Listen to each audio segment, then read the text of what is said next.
Have we forgotten that wilderness is not a place, but a pattern of soul, where every bird and beast and tree is a soul maker?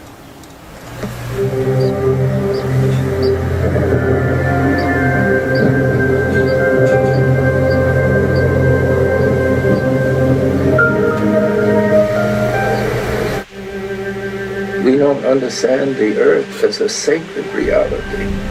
The trees are sacred, the rivers, the mountains. The universe, in particular the planet Earth, is a communion of subjects, not a collection of objects. If we don't learn that, nothing's gonna work.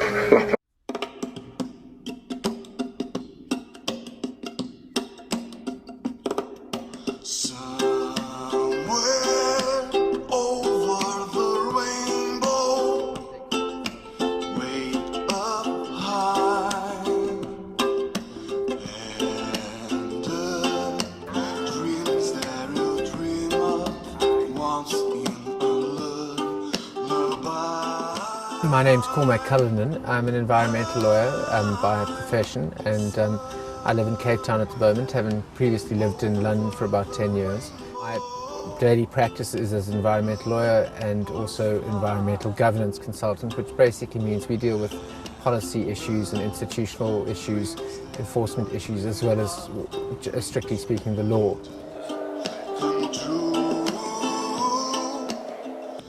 Hi, for those of you who have watched my YouTube videos on this channel, you will know the man that I'm now going to have this caring conversation with. It's Cormac Cullinan, author of Wild Law, and one of the 301 people named as a planet saver in a book published in 2008. I would recommend that you watch that previous video called Wild Law Walking so that you get the background, because it's a huge privilege for me to be able to now, 15 years after that conversation, sit this man down again and hear how his own thinking is developed. But Cormac, my cousin Catherine, who is also a friend of your sister's, was telling me that at a recent meeting, I think we were involved in the Save the Langebaan Lagoon. Langebaan Lagoon. And that you said something which you don't have many lawyers likely to do. This profession, which is largely populated by very cerebral, intellectual, intelligent people, that you started off by saying that we must love the earth. I don't know. I'm not sure the occasion, but I do often say that. Why is that your starting point as a lawyer? One of the things that the great losses, I think, to humanity has been this idea that we live in a world of objects. In other words, that only human beings are the subjects, and everything else is natural resources, property, things, in other words.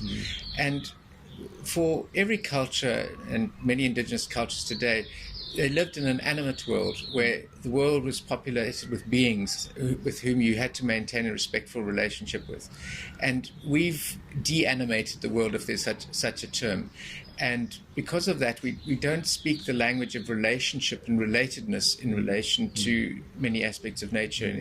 And as far as I'm concerned, if you don't think of love in a narrow human romantic sense, but you think of it as the deepest form of connection and interrelationship, then that is what holds the universe together. I mean, you could possibly, stretching it a little bit, even argue that gravity is a form of love. And in other words, it's the relationships between things which make the whole system work. And it's obviously much clearer when you're talking about ecosystems, etc. And I think that if we are going to succeed in fixing some of the harm that we've done to this planet, the only way is if we care very, very deeply about doing that, and we're motivated by our deepest possible motivation, and that's love.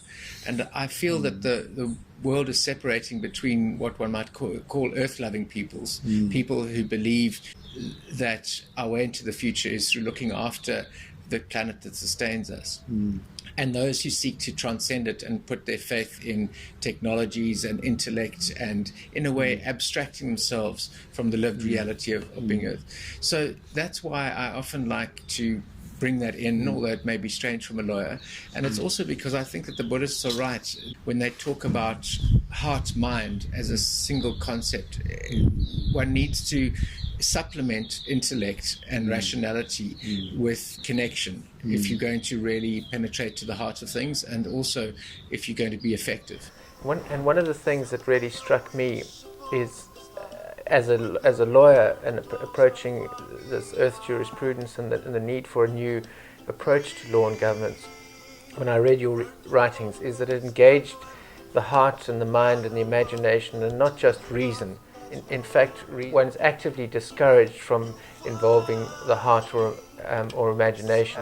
Would it be fair to say that you always seek to emphasize both the external dimension, that must go hand in hand with the inner world? Well, the inner world is the inspiration of the whole of life. We work for, but not for the work itself. We work for the support of life. In this case, the law is a protection for these things. As a social worker, you know, it's so nice to hear lawyers speaking that way. I mean, I have a tease which I say, you know, the problem with lawyers is just that 95% of them give all the rest a bad name. But I'm privileged to know the 5% who redeem the profession. And that's how I regard you in our friendship over the years.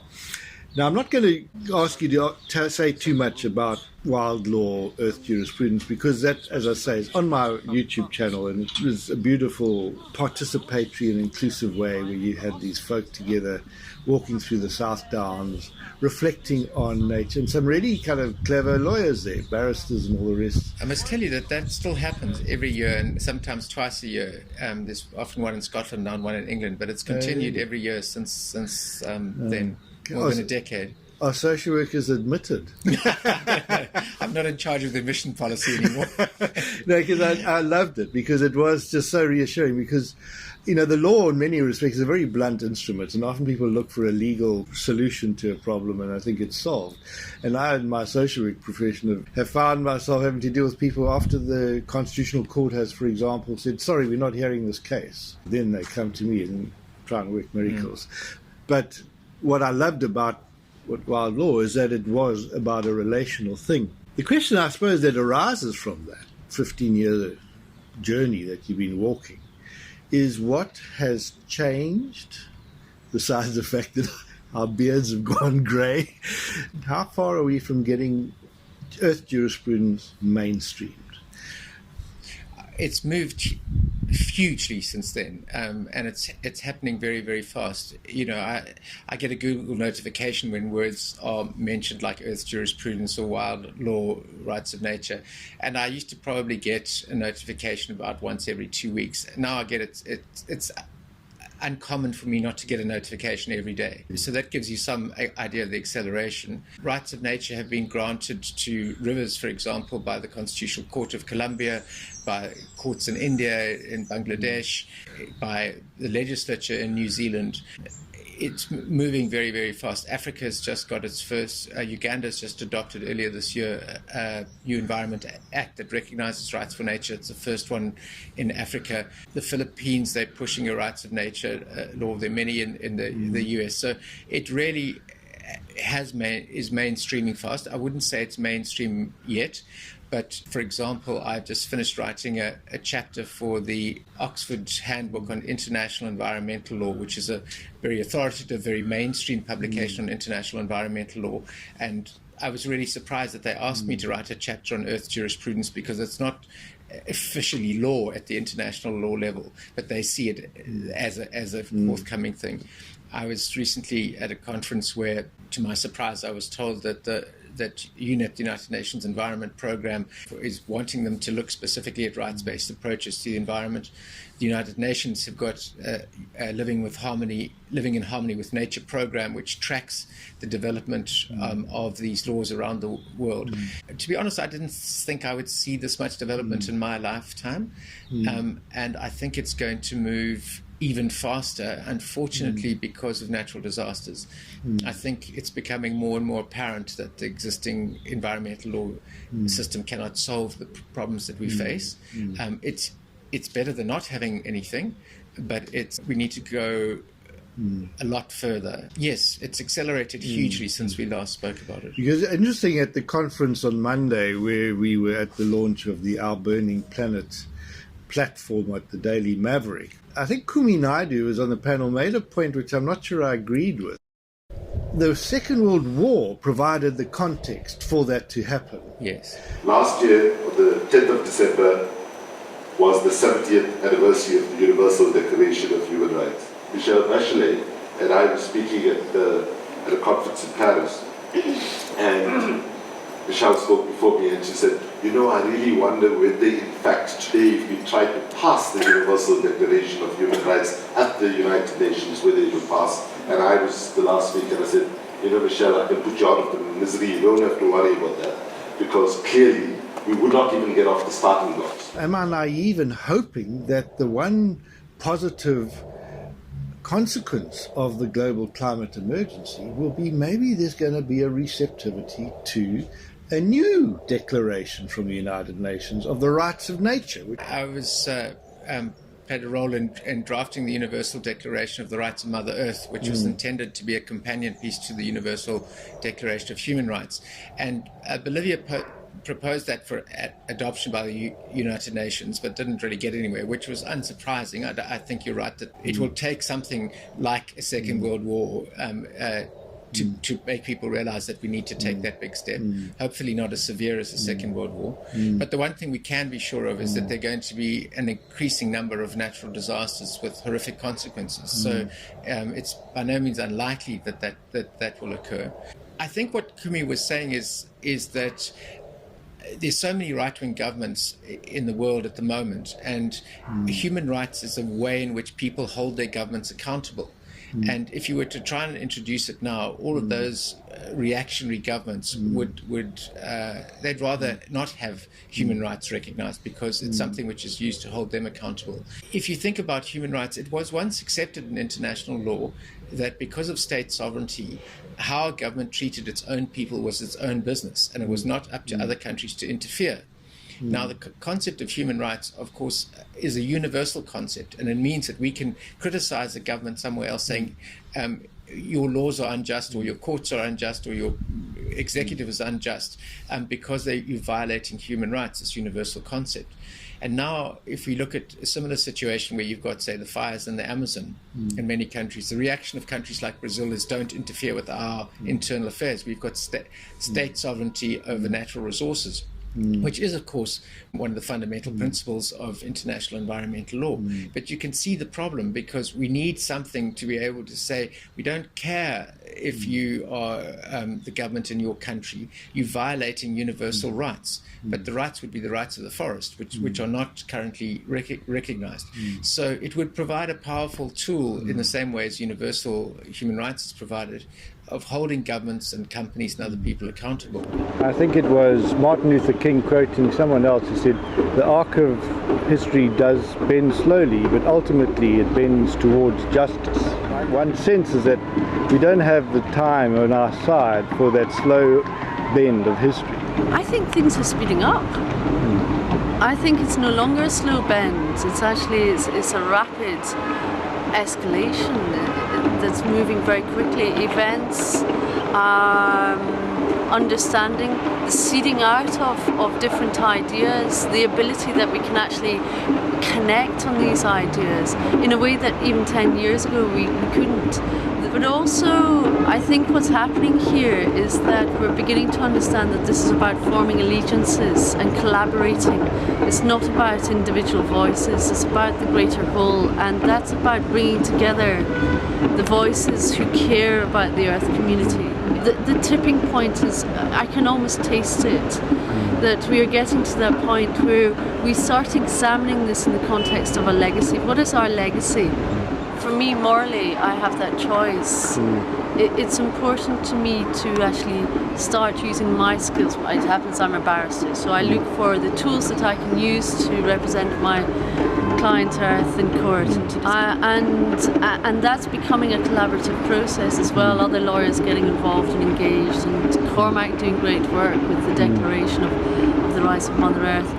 On Facebook, corresponding, and somebody said the crisis, the constitutional crisis that's bedeviling the United Kingdom at the moment over Brexit, there's a call for a written constitution, because Britain doesn't have, and that now's the chance to actually write one which entrenches the rights of nature. I mean, yes.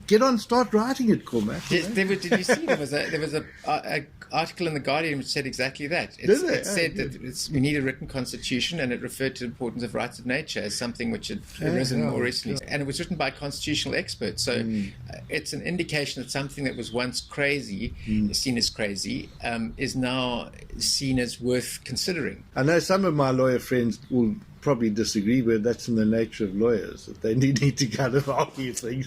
And one of the things of that wild law walking thing is one of the young people there said... As a small child, I remember learning about floods in Bangladesh and earthquakes wherever they were, and thinking, you can't really argue with Mother Nature. And the law's all about arguing, isn't it? Finding an argument, but there's one aspect, one element, this Mother Nature, the earth. You can't argue with it, can you? So I guess you have to change the legal system. I mean, my early experience in my social career was Cyclone Des Moines. And it was an extraordinary, almost spiritual experience. I was working for a humanitarian organization. And suddenly the rains were coming down and, bridges been washed away. And I just had the sense saying, okay, universe, you've made your point. And that humbling is really, in a sense, the rest of my career. I've said, well, there's no ways I can do my job as a social worker and working in communities to find self-reliance unless it's in coherence with the life support, with the ecosystems and that. We do have a constitution, though, because now, the big excitement I had in 1996 when they passed the constitution, we do have an entrenched environmental rights. Is that good enough? Look, it's definitely helpful. But I don't think it's good enough because, of course, it's a human right. In other words, we have a right to a healthy environment. But the real issue is we need to emphasize the duties to protect that environment, because you can say I've got a right to life or I've got a right to a healthy environment, but if you've got no water, it means nothing. And if you want to have water, you have to protect the whole hydrological cycle. So you have to protect the right of the forest to exist, the right of the river to flow, etc. And those rights, they're not recognized by the mainstream legal system. But getting back to your point about you can't negotiate with nature, I mean, I think what we fail to recognize is that our legal system is based on an anthropocentric worldview. In other words, a worldview where we see humans as the reason for the existence of the universe. Everything is natural resources for us to use, and we're the center. And that belief is simply untrue. There's no scientific evidence for it, and all the unscientific evidence points the other way. So it's as if we built our economic and legal structure on the basis that the sun moves around the earth, and of course that was once the belief, but it was untrue, and now it's hard to find people who believe that. So the choice is really between maintaining delusion or giving it up, because you can carry on believing that we're in charge of this planet and that we can control nature. It's just not true. Yeah, it reminds me of my son when he was a teenager. He came home from school and he'd just been studying Newton's laws. He says, I'm not sure I agree with the law of gravity. I said, well, how about throwing yourself off a roof? Exactly. I'll be there to catch me and let's have a conversation again. And it also amuses me that, you can't negotiate with nature. When we were deciding where to sit, you said, we're not quite sure whether you should be in where the pond is, because the brulpadders are busy in the mating season. Can't we just negotiate for them to shut up? Anyway, you get the point. Nature is very much present around us. Let me just pause and tell you how I've been humbled and rather amusing. I came down here to this launch because I knew Mary Robinson was speaking. Remember, she said that if human rights are to matter at all, they must matter in small places close to home, so small that you cannot find them on any maps of the world. But they are the world of the individual worker in his factory, in his farm, etc. And she said that the way in which this would be done would be by concerted citizen action, by people holding their governments accountable. Yeah, that really has inspired me and our Bill of Rights. As a social worker, that's our mandate. It's right there in my code of practice. Social workers are there to ensure our constitutional rights, as described, are there to... And we have seen the Ahmadiyya doing that, going to court, getting a High Court declaratory, saying their rights to land trump.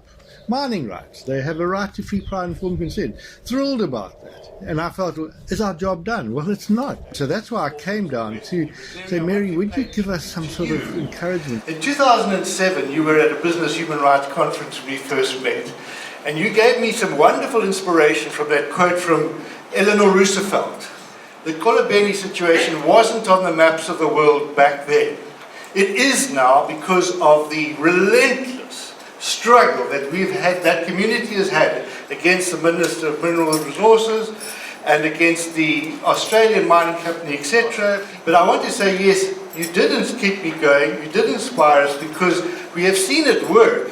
And I just wanted to ask you, what further thoughts do you have going forward? Because in some ways, the problem is not so much the lack of human rights, but the failure of human responsibility, and particularly the failure of state actors in a rapidly delegitimizing state who are simply continuing a state capture type agenda where they are seeking to basically capture the planet for extractive industries. So I'm just hoping that you can keep me going for another 13 years, Mary. What do you tell me?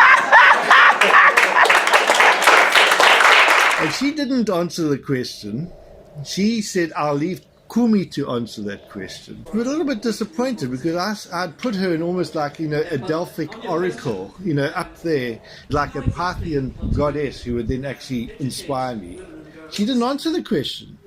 Kumi didn't actually answer it either. And then up you popped and you said. My belief is that the root of all the problems that we're talking about is anthropocentrism. It seems to me that many of us come to these things, as Mary said, via social justice and human rights.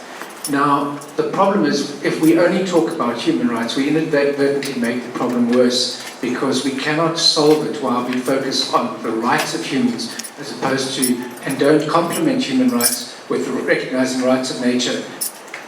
It disturbs me when human rights activists do not supplement what they're saying about human rights by reference to the wider context within which they exist. Because although I'm a believer in human rights, I believe that we must supplement them with recognizing rights of nature and our corresponding duties. Otherwise, we exacerbate the existing imbalance between humans on the one side and the rest of the planet on the other.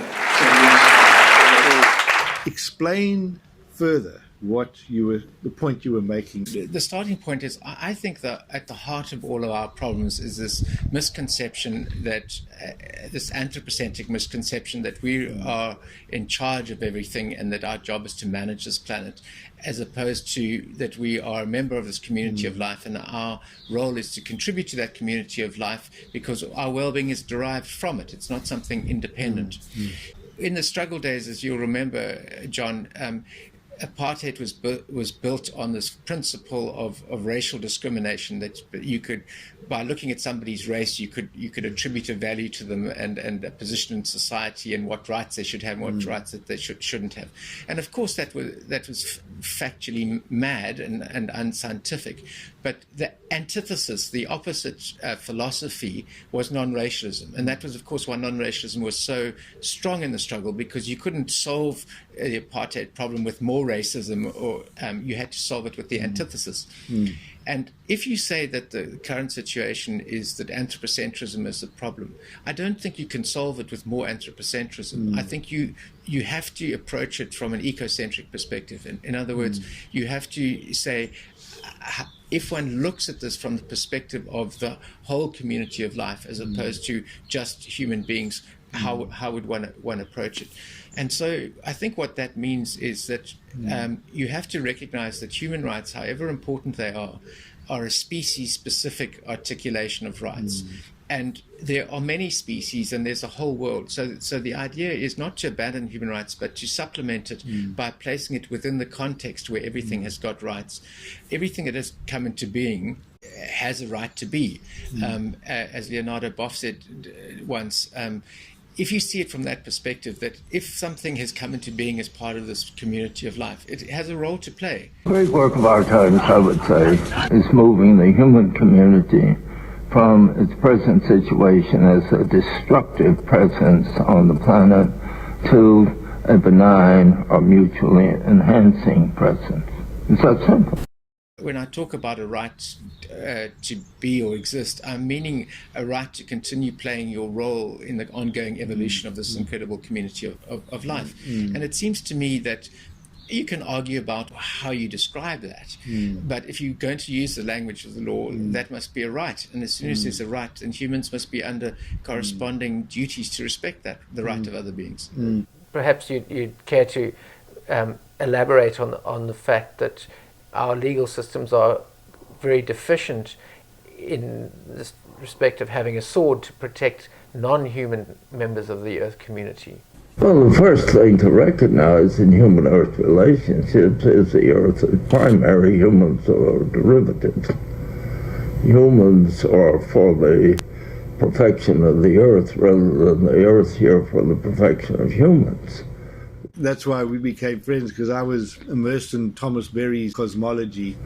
The primary judgment of all human institutions, professions, and programs and activities will be determined by the extent to which they inhibit, ignore, or foster a mutually enhancing human-Earth relationship. The point is that, the role, the human species is there to help, or to bring for the cosmos to become conscious of itself. You normally think of that in terms of poetry. Our mutual friend Ian McCallum. And we've forgotten that wilderness is not a place, but a moving feast of stars, of footprints, of scales and beginnings. Since when did we become afraid of the night and that only the bright stars count, or that our moon is not a moon unless it is full? By whose command were the animals, through groping fingers, one for each hand, reduced to the big and the little five? Have we forgotten that every creature is within us, carried by tides of earthly blood, and that we named them? Have we forgotten that wilderness is not a place, but a season, and that we are in its final hour? For me, mining is not a development. If there is an English word called destroyment, mining is a destroyment. It's a destructive, because it's going to contaminate water, it's going to pollute air, it's going to change, the culture that we live there is still very good. That is why we respect nature. But once our people being forcefully removed somewhere else, and the culture is going to change as well, and people are not going to respect nature any longer. And I learned from my own parents that nature and the human being, they need each other in order to live longer. That story of the Wild Coast saga distresses me no end, that despite the fact that we've got a high court judgment, we've got all these things going for us, that we are still finding ourselves with an unyielding, regressive, defensive attitude from our minister. Then came the Colobeni judgment, which I'm going to appeal. One is taking the right to issue licenses from government to communities. If we do that, there's going to be chaos. The second one that I'm going to appeal is subjugating the MPLA to other legislations. How do you see that story unfolding further? I think that part of the difficulty is that so many people, particularly people in governments around the world, are so deeply steeped in the anthropocentric way of being and seeing the world that they genuinely believe that is the truth. So they believe that to increase human well-being, you must take as much as possible from the earth, like with mining. I'm not saying that no mining should happen. it's something you need to be very, very careful with. And when you're talking about a situation where you've got a mining minister who appears to genuinely believe that the best thing you can do for people is to impose mining on them against their will because they're too stupid to know what's good for them, then you've got a problem. And I don't think that there's any likelihood of persuading somebody like that their entire worldview is wrong. I think, unfortunately, you have to resist them. The struggle of the people in Kolobeni and Madiba has inspired so many people. It's quite extraordinary. It's become iconic or emblematic, as some people say, of so many issues of people standing up for the place they love, for their culture, against outside interests hell-bent on destroying it. And I do believe that it exposes a kind of neo-colonialism where you have the democratically elected government collaborating with foreign companies against the interests of the people. And what worries me the most is this act, which is intended to give more power to the chiefs to sign away the rights of their people. I think that the government have fundamentally underestimated the fact that the position that they, or particularly the Minerals Minister, has taken, has placed the ANC at odds with its roots. The armed struggle, as you know, originated in that area with the Pondo uprising. That is ANC heartland, and you can already see the people being disillusioned. I mean, I've been in meetings where people have stood up and said, we believe that after 94 we were Mandela's children, and now Pretoria is still doing things like this to us. And there was this incomprehension. So that's going to be problematic for the government, not just in terms of this individual struggle, but I think it's exposed that the government is more and more motivated and acting in the interests of elites, as many governments do. Well, it's interesting you say, because another penny's just dropped for me, and I'm going to finish with this story, and I'm going to take this interview in another direction. Besides Mary Robinson's inspiration that kept me going was a conversation I had with Jabulani Mbuyisa, who was a Sangoma. And his father had been in the Pondo revolt, and Jabulani and I were chatting, and I said to him, Jabulani, what do your ancestors say about this mining? And he said, well, so clear. He says, we meet together as a fraternity of Sangoma, and they have said we must defend this land, as they did in 1960. I said, but you know, you don't have to go to war. You can go to court. So last year when Judge Basson handed down that judgment, I wept, because I thought, because sadly Jabulani himself passed on, and we thought we had this victory. And I guess the lesson for me is that, and where it connects with you, is that Eleanor Roosevelt saying it's small places close to home. It's more than just a place, it's the earth beneath those small places close to home is where human rights begin. Yes. It's beneath them, it's from the earth. We do have those ancestral spirits, if you like, or that deep consciousness there. And people are saying that this earth jurisprudence is all about indigenous peoples' understanding. You mentioned earlier about Thomas Berry talking about how we live in the earth as opposed to on the earth, and it had a big impact on me as well. And Thomas, to emphasize that point, he used to say, we are so integral with the earth that we are more correctly understood as an aspect of earth than something separate from earth. You know, obviously what our bodies are composed of, the minerals, etc., are from earth. They're cycling through us the whole time, the air, etc., etc. We are so integral with earth. And as soon as you recognize that, which indigenous cultures recognize, you immediately have a sense of belonging and also a sense of purpose. Human beings do have a role to play and ought to take it seriously, and need to put a lot of effort into coexisting harmoniously with other beings around them.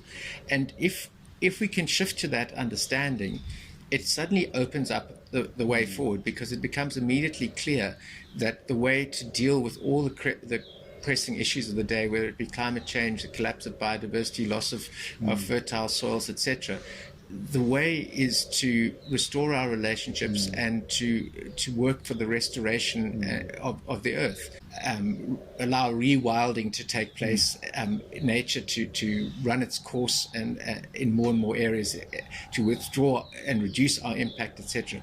Because this is something which it will increase sequestration of carbon in the soil. It will enable biodiversity to start recovering.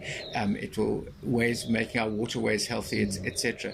But that, in a way, obvious way forward is not visible while we see ourselves as separate from and superior to the system, and our role is to manage it through more and more complex technology. So I think that's why re-establishing connection, and we talked about love of the earth at the beginning, is so fundamental, because as somebody once said to me, when we're arguing with each other, we often find that the common ground that we're looking for is beneath our feet. That's right. It's earth. Yeah. Earth is where we are all earthlings. Well, as a social worker, our job is supposed to work ourselves out of a job. And I tried so hard to persuade Ayesha Lotter that social work was the career she should embark upon, but I've been unsuccessful in that one. So, but I thought, well, let's introduce her to a lawyer who can actually help give her some guidance, mentoring, and some of the issues that are arising from the youth. It's so important for us to, get out of the way when there are more important questions to come forward. So, Ayesha, why don't you come take the seat? Ask quick, Cormac, some questions that you think your fellow students are needing to know.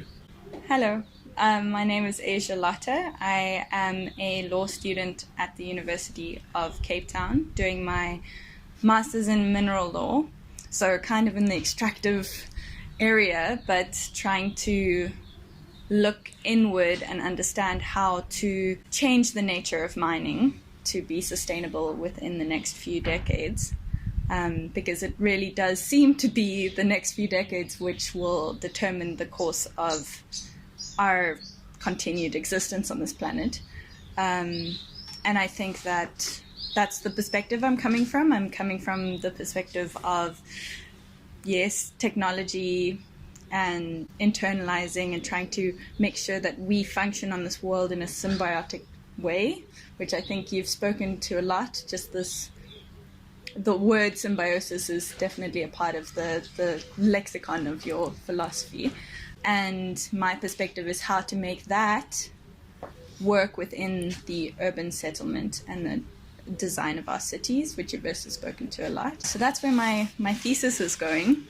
We'll see where it ends up, but it's basically looking at the regulatory structure and how at a local, provincial, national, and international space, how do we restructure power dynamics that have the core and periphery so clearly mapped out, where we have on the periphery the environment and different individuals, indigenous philosophies. We have in the periphery of women and the levels of violence that we see in the world today, and especially in the past 2 weeks, have really emphasized the fact that there's this othering of what we need to actually internalize and keep and hold dear. My main question for you is, how do you incorporate these interdisciplinary needs? So how do you, in your environmental law firm, address one problem in various angles? In terms of your broader question about structuring power in society, etc., and the periphery, I think that the problem is, I think the legal system itself is part of the problem. So people try and solve these issues within a legal system that is designed to create them. And laws are often reflections of who's got social power, because companies lobby governments and they shape the laws in ways that suit themselves. And it's a lot of it is designed to maintain control over other people. And in relation to the environment, it's designed to facilitate and legitimate the extraction from the environment. So, for example, with the mining license, it's very seldom that the state wouldn't grant a mining license, because if if the minister signs the license, it immediately creates millions or billions of assets for the company by the stroke of a pen, and it will also result in increased tax revenues for the state. So the state's got an incentive to sign it, and so has obviously the mining company benefits hugely from it. And once you've got that mining license or permit, it legitimizes what you're doing. In other words, it says it's lawful what I'm doing, and it's socially acceptable. The system is designed to promote this natural resource exploitation, whether it's fishing or forestry, etc. My argument is that one shouldn't have environmental law, better environmental laws. You need to change the purpose of the whole legal system. So instead of the purpose being to facilitate humans managing these assets, or natural resources, which are believed to exist for us, the purpose of the legal system should be to ensure that people behave in a mutually respectful manner to the rest of the community of life and are oriented towards increasing the health and integrity and functioning of the whole, as the path to better human well-being, as opposed to exploitation and extractivism as a path. So it's a very fundamental change. It's obviously hard to do that when you're in an organization which is operating within a legal framework or a social point of view, which is based on a very different way of seeing things.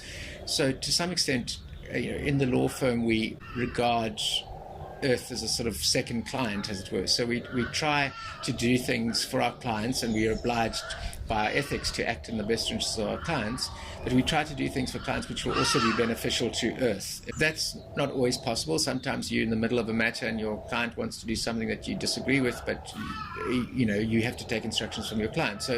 But we certainly would refuse to act for people if we felt that they were asking us to help them do something fundamentally destructive. I don't think that's enough, and that's why I'm also involved in a global rights for nature movement, which is about changing the rules of the game, as it were, because I think that environmental laws help, but the rules of the game are so biased against the environment that despite the battles you might win, you'll lose in the end. As somebody said, if we ever win the war against nature, we'll find ourselves on the losing side, because there's it's a misconception that we're not nature. So it is difficult, because I think one has to follow both the strategy of working within the system and achieving what you can within the system, and simultaneously trying to change the system. That's the delicate line that I'm currently trying to walk. I suppose my biggest concern is that we do tend to struggle to mobilize on the part of the environment, because it is such a pervasive and constant issue. So it's this dissolving of responsibility that we see in our population, because it is so pervasive, so overwhelming, that the individual just doesn't feel like they can play a role in the larger movement. What tricks have you learned to encourage people to join and cooperate with one another? There's a good a journalist called George Monbiot who writes a lot in the Guardian newspaper in the UK, and he wrote an article once where he was saying one of the most harmful aspects of our postmodern world is that it's taught us that we need to respond to things as individuals. The individualism has also meant that we think we need to respond to environmental issues by, what can I do? I can change my light bulbs at home and stuff like that. But of course, it's a collective problem. We can only change this collectively, which means you have to work with other people, which means if you want very big change, in my view, you need a lot of people. So you have to work in alliances. Right now, Greta Thunberg is a perfect example of why you should never be defeatist. It was only her. And she went and sat outside the parliament every Friday, and now she's a global phenomenon, and she's inspiring millions. So I think it's very important never to self-censor by assuming that you can't achieve anything yourself. But of course, in order to have that impact, you need to work with others. So she started alone, but she's not alone anymore. In a way, one of the strongest, most powerful things that's been recognized in all struggles is that the oppressor convinces the oppressed that resistance is futile. As soon as people internalize that message, they're paralyzed. Another very big challenge, though, is there's huge despair among people. There's justification for it. I mean, if you look at the damage that our species has caused and what we're still doing, it's sometimes very difficult not to get deeply depressed and to despair. In fact, my wife, who's a psychologist, is working on a course at the moment about how do you acknowledge those feelings and feelings of helplessness, rage, sorrow, ecological grief, you might say, and work through them to come out to a point where you transform those feelings, you reclaim the energy that you need to become an activist again. I'm not by any means saying that this is an easy process, but one of the things that does give me hope is that we are part of this whole. There was a book called Blessed Unrest where they also used this lovely metaphor of an immune system, saying if a body is attacked, the white blood cells go out and fight the infection or whatever to restore health. And he's saying, if I look at what's happening in all these movements going around the world, social justice, environmental movements, etc., there are people out there who are functioning like the immune system of a body to fight the infection. And it's a lovely image. The idea is that as the crises exacerbate, the response of an organism like the Earth is to to strengthen the immune system. So you're currently faced with a slap suit, and I was wondering if that was perchance part of some sort of tactic to actually get more awareness around your campaign that you're currently part of. Obviously I didn't plan on being the receiving end of a lawsuit, a defamation lawsuit from an Australian mining company and its CEO. I think it was ill-advised from their perspective because they have sued a number of people, John Clark, social workers, community activists, journalists, other lawyers, etc. It's an example of a battle of narratives. So the narrative of the Australian mining company is that we're the good guys. We come into rural areas where people are poor, we bring in money, we create jobs, we uplift lives, and we do everything by the book, and so don't give us a hard time. Obviously there's another narrative here, which is that they don't do everything by the book. Their action will feed into social conflict, etc., and actually ends up they're trying to impose something on people on their own ancestral lands that the majority of the people do not want. Now, I think that the litigation is an attempt to silence the alternative narrative. It's problematic if you say you're the good guy and we're here to help the people, and the people themselves saying, no, you're not, we don't want you here, go away. But I think that it was ill-advised from their point of view because it's going to only increase the scrutiny on what's happening. It's going to keep this issue in the public eye even more, regardless of whether or not the mining company wins in court. Their reputation is going to be far more damaged as a result of them bringing these cases than if they had just let it pass. Can I just come in here? How are you handling that whole public profile that it's given you? Because I'd far rather be on the other side of the camera. Yes, I mean, I guess they're successful in the sense that they have distracted us to some extent from what we're doing. We've had to spend a lot of time, and we would have had to spend a lot of money had we not had the benefit of lawyers acting pro bono for us. And that's obviously part of the objective, is to tie up your opponents, etc. Like John, I don't enjoy being in the public eye around this. I'm used to representing people in litigation, so I'm not unfamiliar with litigation, but it's the first time anybody's ever litigated against me personally. If they're going to bring the fight to me, I'm not going to back down from it, and I don't think any of us are going to back down from it. And it's my intention, as I think with all the other defendants, to do whatever we can to make sure that not only does the mining company lose this litigation, but that it plays out in a way which discourages any other company from bringing similar slap suits against other people. It does impose a certain amount of pressure on us. I mean, when my wife heard about it, she said, well, if they win, she'll burn down the house. So she'd rather burn down a house than let the Australian mining company get anything. It's maybe easier for older people who've been involved in the struggle. It's be used to some pressure, but I think for some of the younger people in particular, it's a very protracted pressure over many years, which takes its toll. I think it's inevitable if you're on the periphery to kind of get in deep trouble a little bit.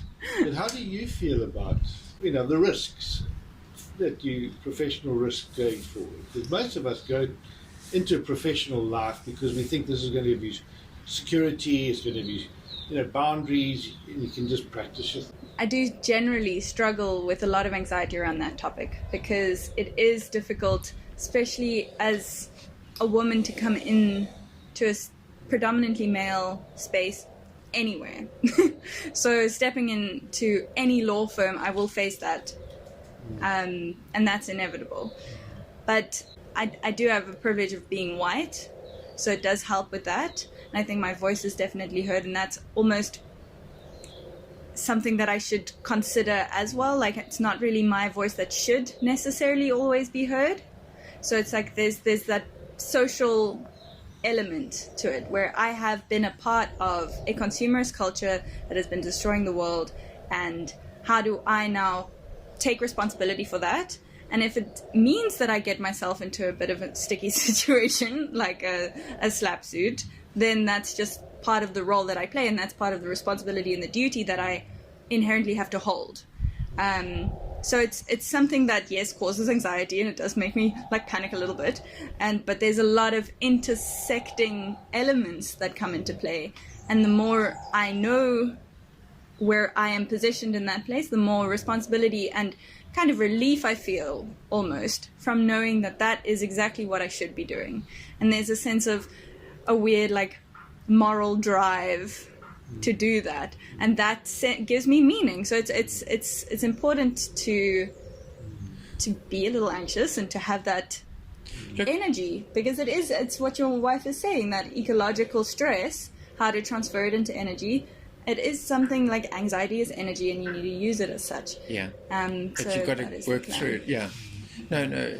Look, it's very rare for lawyers to be sued and slap suits. It's extremely rare. It's the first time I've been sued in my legal career, and apart from the other two lawyers, I probably know 3 lawyers who've been subject to something like this. It depends very much on the kind of legal work that you do, because if you are causing enough problems for the system, it can be unbelievable. I know a lawyer in New York who litigated against a big oil company in Chevron in Ecuador, and they've gone out after him to such an extent that they've got him disbarred, I think, as a result of a crooked judge in the US. He's currently under house arrest, and he's refusing to obey the order of court. I think he's in the right. But they had teams of private investigators turning over every aspect of his life. The company did. I mean, it's unbelievably brutal. So apart from killing lawyers, which happens very rarely, but has happened, big companies can be remarkably unscrupulous. That's the whole place of the lawyers, to try and protect those that are being prosecuted. Exactly. So if I am then being prosecuted, I will reach out to you guys, and you will have to help me, because it's very rare part of the process. That it happens. But yeah, it's I really see an myself exception. Yeah. In terms of that intersection, where I lie is more protecting or using the knowledge that I've been given. Even the fact that I'm being sued in this case is not really because I'm a lawyer, it's because I spoke on a talk show.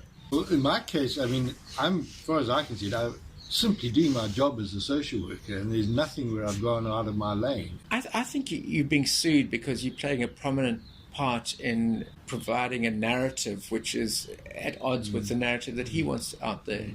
So, it's about the fact that you're saying, no, what they're saying is not true, this is what's actually happening, and that's what they don't like. But can I throw a thing to you as lawyers? I mean, we've seen in South Africa this whole issue of lawfare playing out. In fact, one of your colleagues, Judge Danis Davis, has written a book about lawfare, with Jacob Zuma using a kind of litigation by attrition strategy to wear out people. You know, they say in warfare, truth is the first casualty. And it occurred to me that in lawfare, truth becomes the hostage. The truth is there, but there's a perception that, oh no, Mark Caruso can say to his investors, oh, it's all sub judice. So say something about the moral responsibility of the legal profession on this matter, because I think that they have been complicit in abuse of process, in not seeking to further the constitutional values, but to make themselves rather well off. I think it's ultimately the client's decision as to whether they litigate, but that if you're a wealthy person, if you're financially powerful, you can use the legal system and abuse the legal system in a way which is unfair on other people.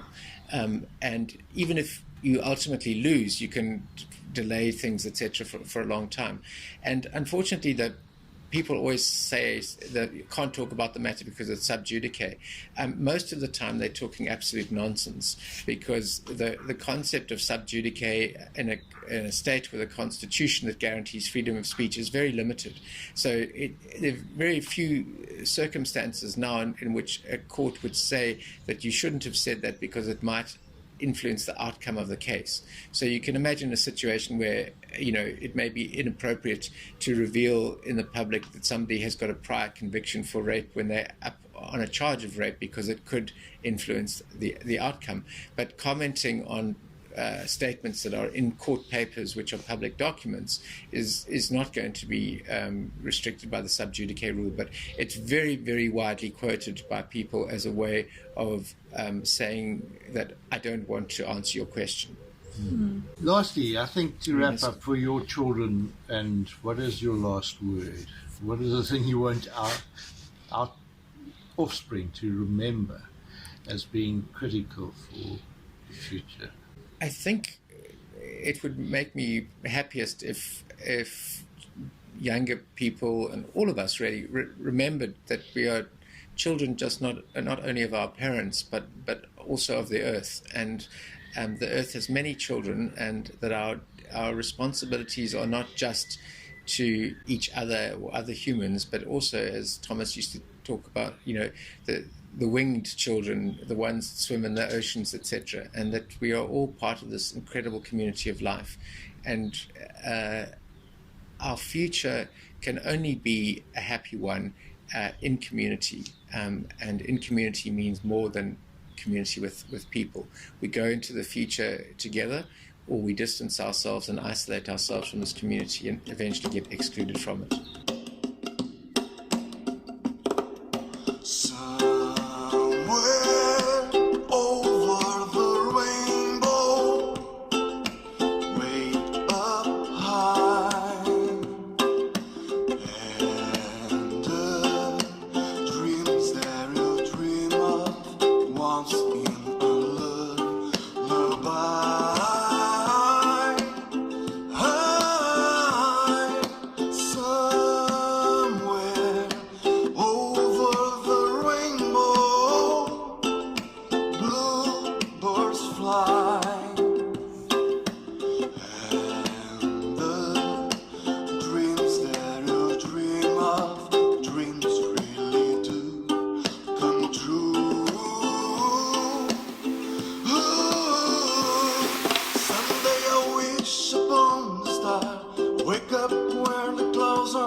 friend.